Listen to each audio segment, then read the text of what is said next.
sudah bisa memberikan kesempatan saya hadir di tempat ini. Dan saya juga mohon maaf apabila dalam hal ini Pak calon wakil bupati belum bisa mendampingi karena kebetulan hari ini adalah jadwal berkampanye di Merauke juga, ada beberapa titik, sehingga izinkan saya sebagai calon bupati Merauke atas nama Henrikus Mause dengan nomor urut 3 atau biasa dipanggil dengan pasangan Mari. Siang hari ini saya memberikan gambaran terkait dengan program kerja ataupun visi misi daripada pasangan Mari, ya, di mana program ini kita susun bukan berdasarkan keinginan kami berdua, tetapi program yang kita coba atau yang kita coba membangun untuk pembangunan 5 tahun ke depan. Ini kita coba merancang kegiatan pembangunan mulai dari kampung hingga nanti untuk 5 tahun ke depan. Ini merupakan program yang kita coba ambil dari aspirasi masyarakat yang ada di Kabupaten Merauke. Sehingga program-program ini berdasarkan kebutuhan masyarakat, jadi bukan berdasarkan keinginan kami berdua untuk membangun. Nah, visi dan misi kami berdua tidak yang muluk-muluk, tapi simpel, jelas, dan bisa kita lakukan untuk 5 tahun ke depan apabila diberikan amanah oleh masyarakat dan Tuhan merestui di tanggal 27 November nanti. Visi kita adalah pertama, Merauke maju sejahtera dan Merauke maju sejahtera berbasis potensi lokal. Kenapa kita mengangkat visi seperti ini? Karena kita melihat bahwa Merauke punya segudang potensi yang belum bisa digali. Sampai hari ini potensi Merauke luar biasa. Sehingga pasangan Mari kita lebih mengoptimalkan bagaimana potensi-potensi yang ada di Merauke ini ke depan kita gali dia supaya ini menjadi sumber daya alam atau tidak sumber pendapatan Kabupaten Merauke yang bisa kita manfaatkan untuk kegiatan pembangunan 5 tahun ke depan. Sedangkan misi kita ada 8, yaitu yang berkaitan pertama dengan pendidikan, kesehatan, ya, infrastruktur jalan, perumahan, bagaimana kita membenahi percepatan pembangunan baik dari kampung, kelurahan, distrik, dan bahkan sampai ke kota. Bagaimana ke depan kita juga mau merapikan sistem pemerintahan atau pengelolaan manajemen pemerintahan yang ada di daerah Kabupaten Merauke supaya ke depan harus pemerintahan ini bisa berjalan dengan baik. Bagaimana kita mau melakukan percepatan pembangunan baik dari tingkat kampung, tingkat kelurahan maupun tingkat distrik. Bagaimana kita menciptakan lapangan pekerjaan untuk generasi milenial yang ada di Merauke. Bagaimana kita mau memperkuat dukungan dari sisi keagamaan, ya, terus lembaga adat yang ada. Jadi ini merupakan 8 misi yang akan kita kerjakan ke depan dalam 5 tahun ketika diberikan amanah. Berkaitan dengan visi misi yang ada, kita coba lagi atau kita memberikan lagi ada program-program prioritas kita yang di dalamnya kita sebut ada Jamusra, Jalan Menuju Merauke Maju dan Sejahtera. Ada 15 program di sana yang sudah kita ramu, yang sudah kita buat, dan itu merupakan program yang kita anggap bisa kita lakukan untuk 5 tahun ke depan. Dari turunan 15 program prioritas kita, ada 6 program unggulan kita yang kita akan lakukan juga dalam waktu percepatan yang kita anggap mungkin 2, 3, 4, 5 tahun ke depan bisa kita selesaikan dia. Salah satunya adalah pertama terkait dengan sekolah gratis, ya. Sekolah gratis kita mau kasih dari TK sampai dengan SMA SMK itu sekolah gratis, bebaskan semua SPP. Kita mau gratiskan yang namanya dari ujung kepala sampai ujung kaki, dari topi sampai dengan sepatu, kita kasih semua. Ya. Kenapa kita bisa lakukan itu, Bapak Ibu? teman-teman semua, kita punya uang Merauke ini cukup besar. APBD kita, apalagi dalam bidang pendidikan, itu 20%. Hari ini APBD Merauke ada 2 triliun 400 miliar ya. Kalau kita ambil 20%, ada 240 miliar di situ. Kalau saya ambil satu siswa 100.000 saja, siswa di Merauke ada kurang lebih 65.000. Berarti setiap tahun saya membutuhkan uang 65 miliar. Kalau 240 miliar tadi dari dana DAU saja ada tersedia, berarti kita masih punya uang. Belum lagi kita berbicara tentang dana otsus. Di sana ada disiapkan juga 30% untuk saudara-saudara kita orang asli Papua. Sehingga bagi saya dan pasangan Mari, kita menganggap bahwa pendidikan kita bisa selesaikan. Dan inilah strategi kita untuk bagaimana kita mau ke depan bahwa sumber daya manusia khususnya di Kabupaten Merauke ini bisa berjalan dan bisa berkembang lebih cepat ke depan. Yang kedua berkaitan dengan program berobat gratis berbasis NIK. Kenapa kita berobat gratis berbasis NIK? Karena kita mau masyarakat Merauke ini tidak boleh meninggal karena gara-gara tidak ada pelayanan kesehatan yang baik. Sehingga kadang masyarakat Merauke itu mereka merasa ketika pergi rumah sakit itu direpotkan dengan biaya-biaya administrasi, direpotkan dengan uang. Tapi pasangan Mari kita mencari solusi terobosan ke depan, bahwa dengan kita menggratiskan berobat, masyarakat Merauke itu paling tidak prinsipnya antusias dulu datang berobat. Nah, kenapa kita harus berbasis NIK? Kita wajibkan seluruh masyarakat yang ada di Kabupaten Merauke harus mempunyai yang namanya KTP. Karena tanpa KTP kita tidak bisa buat namanya BPJS, ya toh? Tanpa KTP kita tidak bisa buat yang namanya KPS atau Kartu Papua Sehat. Jadi semua harus bermuaranya ke KTP. Sehingga masyarakat Merauke besok datang ke rumah sakit hanya membawa yang namanya KTP. KTP itu ya salah satu solusi menyelesaikan persoalan yang ada berkaitan dengan administrasi Bapak Ibu. Sehingga masyarakat besok datang cuma bawa KTP, lapor ke bagian loket, dapat surat pengantar ketemu dokter, dapat resep, ambil obat, langsung pulang, minum obat dan sembuh. Itu prinsip kita satu. Supaya apa? Masyarakat Merauke jangan gara-gara tidak dapat pelayanan kesehatan meninggal, kecuali takdir Tuhan yang kita tidak bisa pungkiri itu. Tapi sepanjang manusia kita bisa membantu membuat manusia bisa sehat, ya kita lakukan dengan itu. Bukan hanya itu Bapak Ibu semua, bahwa di dalam bidang kesehatan juga kita mau setiap puskesmas ke depan harus punya 2 dokter. Karena apa? Karena ketika dokter satu dia rujuk pasien ke Merauke atau ke kabupaten, minimal harus ada dokter jaga. Karena kita tidak pernah tahu ketika tiba-tiba ada kejadian luar biasa, dokter tidak ada siapa yang bertanggung jawab. Nah, itulah langkah strategis yang harus kita ambil.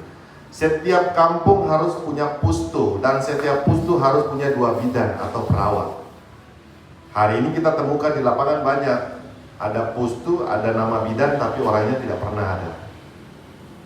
Dan juga kita akan lengkapi semua fasilitas kesehatan, ya baik di pustu, puskesmas maupun rumah sakit. Karena masyarakat itu ketika jauh dari kampung datang ke puskesmas saja sudah jauh, mereka tidak akan mau pernah berobat.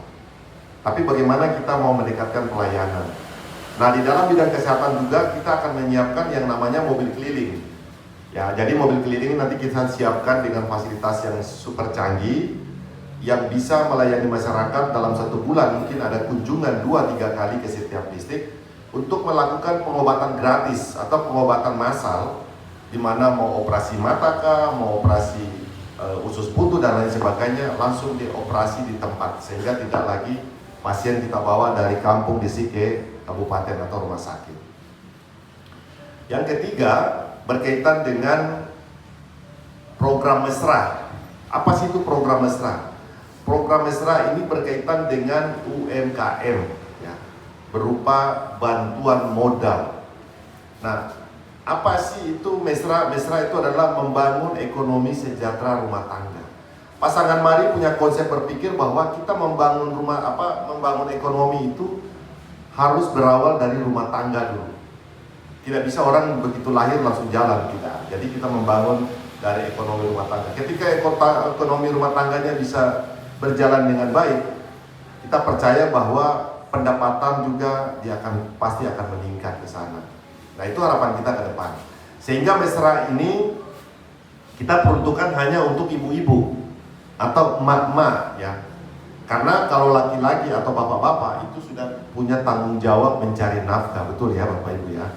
Sehingga tidak ada salahnya kalau seorang ibu atau ibu rumah tangga juga bisa membantu bapak-bapaknya mencari nafkah. Dengan cara apa?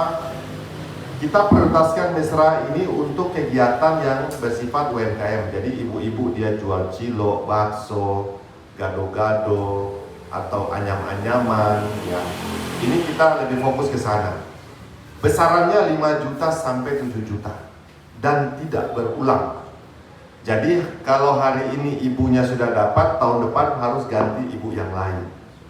Itu prinsip kita. Dan yang berikut, target kita dalam 1 tahun itu ibu-ibu yang kita bantu 1000 sampai 1500 orang. Sehingga dalam 5 tahun ke depan ketika kita memimpin Merauke, target kita ada berapa ribu ibu-ibu yang bisa kita bantu dalam hal bantuan modal kerja. Yang berikut berkaitan dengan program unggulan kita juga adalah 4 miliar per kampung. Hari ini memang tetangga banyak yang bilang, bisa kan? Uangnya dari mana kan? Tapi kalau pasangan mari kita bilang pasti bisa. Bapak Ibu, program 4 miliar per kampung ini kita tujukan untuk membantu percepatan pembangunan kampung. Karena hari ini masyarakat itu mereka sudah bosan dengan yang namanya musyawarah kampung, musyawarah distrik, musyawarah kabupaten, tapi ujung-ujungnya tidak ada program satu yang turun. Sehingga pasangan mari kita mencari alternatif terbaik atau strategi terbaik yang bisa untuk bagaimana menjawab keluhan-keluhan dari masyarakat. Sehingga kita coba memberikan program yang bersifatnya buat percepatan pembangunan di kampung dengan anggaran 4 miliar per kampung. Nah, 4 miliar per kampung ini dengan tujuan pertama, 2 miliar itu kita pakai untuk bangun rumah masyarakat. Untuk bangun rumah masyarakat. Jadi membangun rumah rakyat itu ada tiga kategori. Pertama, rehab ringan, rehab sedang, dan rehab total atau rehab berat. Tergantung daripada kepala kampung, aparat kampung, tim kerja yang menilai di setiap kampung bahwa masyarakat sana punya rumah harus direhab ringan. Masyarakat sana punya rumah harus membangun rumah baru, seperti itu. Nah, kalau kita membangun rumah, tentunya gambar desainnya harus dari pemerintah daerah, dalam hal ini adalah dinas teknis. Program ini kita tidak proyekkan, minta maaf. Sekali lagi saya sampaikan, program ini kita tidak proyekkan. Tapi apa? Kita swakelolakan. Yang kerja adalah masyarakat dan juga teman-teman tim kerja yang ada di setiap kampung. Sehingga uangnya hanya berputar di sekitar kampung yang ada.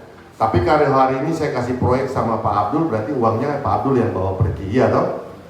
Nah, itulah contoh seperti itu. Sehingga kita mau uang itu berputar di setiap kampung yang ada dan dirasakan oleh masyarakat. Karena apa? Dari masyarakat untuk masyarakat, seperti itu. Yang berikut, 1 miliarnya kita pakai untuk bangun yang namanya jalan lingkungan. Karena hari ini masyarakat mengeluh belum ada proyek yang masuk, tapi kita pakai 1 miliar untuk bangun jalan lingkungan. Supaya apa? Tetap kita swakelolakan untuk pekerjaan pembangunan jalan lingkungan.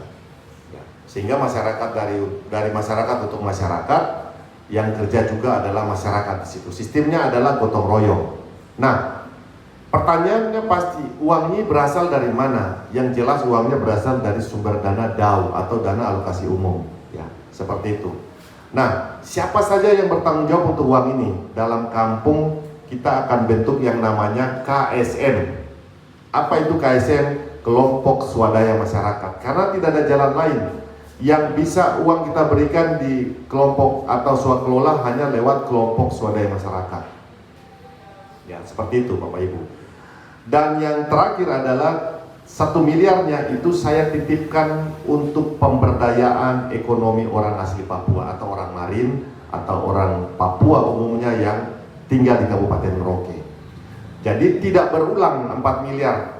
Kampung ini dapat tahun ini, dia tidak dapat lagi di tahun depan. Jadi target kita 5 tahun itu 179 kampung kita selesaikan.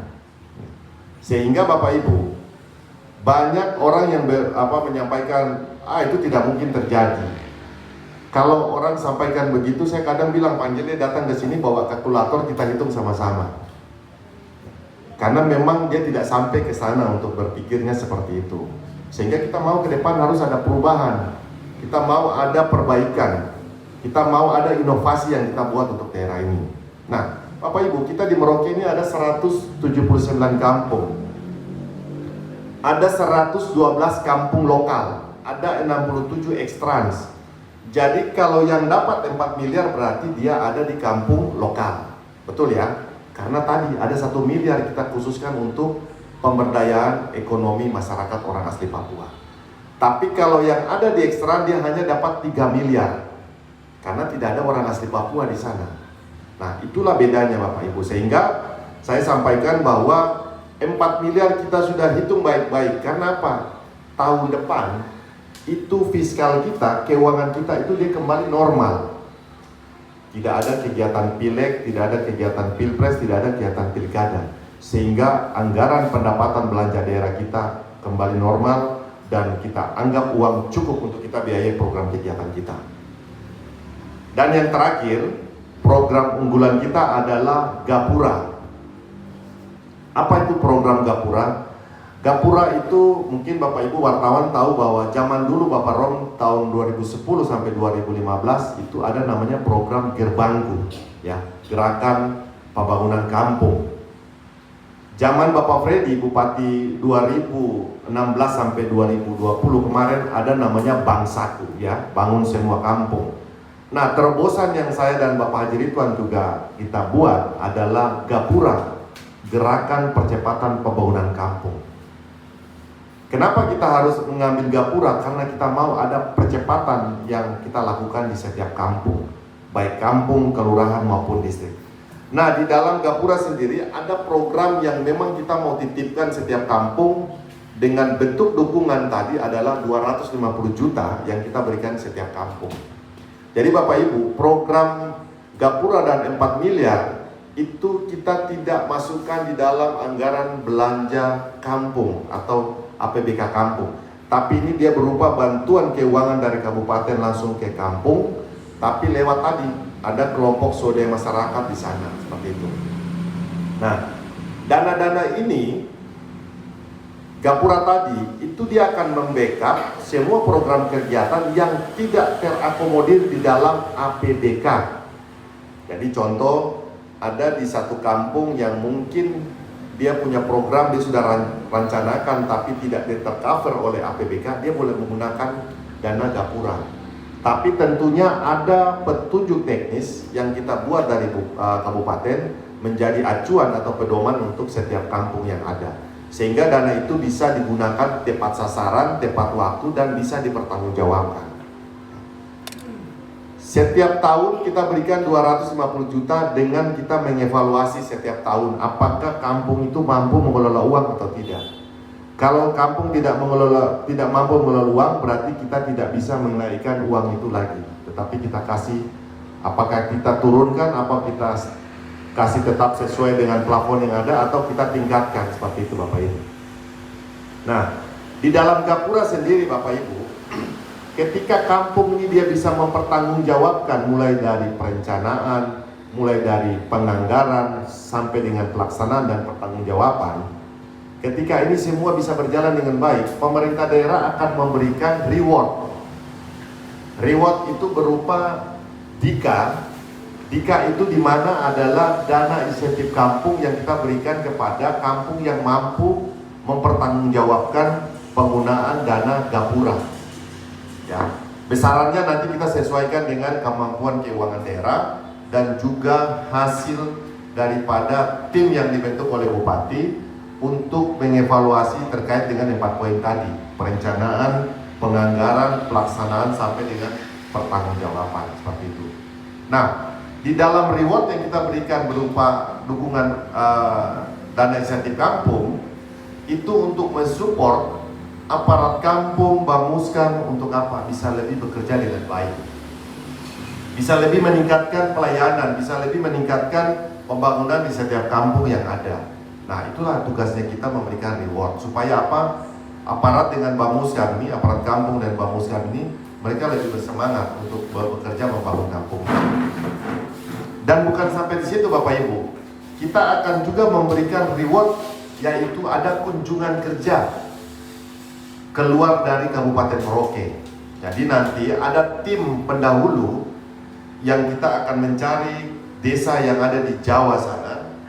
Kita akan lihat apakah potensinya sama dengan potensi yang ada setiap kampung yang ada di Kabupaten Merauke.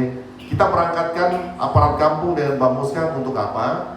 Untuk melakukan kunjungan kerja, menyerap informasi, mengambil inovasi yang ada di sana, membawa inovasi itu ke daerah kita, dan kita membangun di daerah kita untuk apa? Percepatan pembangunan kampung. Sehingga ke depan kampung itu ada persaingan. Kalau hari ini kita bilang kampung rata-rata punya dana kampung terbesar, ada yang 2 miliar, 2,5, ada 1,7, ada 1,8, bahkan ada yang 3,5 setiap tahun.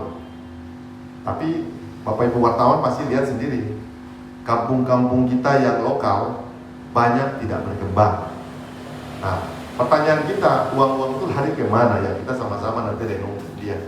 Sehingga ke depan Bapak Ibu, itulah kurang lebih ada 15 program prioritas kita dan ada 6 program unggulan yang kita siap eksekusi ketika tanggal 27 November 2024 diberikan amanah untuk menjadi Bupati dan Wakil Bupati Merauke. Sekian dan terima kasih.